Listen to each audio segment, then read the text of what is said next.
علم میں سمجھداری سے کام لینے کے بارے میں خوبصورت حدیث ہے، اس کو مکمل دیکھیں۔ میں عبداللہ بن عمر بلا کے ساتھ مدینے تک رہا۔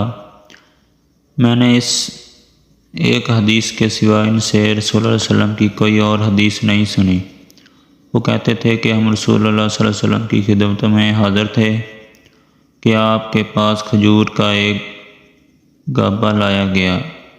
اسے دیکھ کر آپ نے فرمایا کہ درختوں میں ایک درخت ایسا ہے، اس کی مثال مسلمان کی طرح ہے، یعنی کھجوروں کا ایک گچھا لایا گیا۔ ابن عمر کہتے ہیں کہ یہ سن کر میں نے ارادہ کیا کہ عرض کروں کہ وہ درخت کھجور کا ہے، مگر چونکہ میں سب سے چھوٹا تھا اسی لیے خاموش رہا۔ پھر رسول اللہ صلی اللہ علیہ وسلم نے خود ہی فرمایا کہ وہ کھجور ہے۔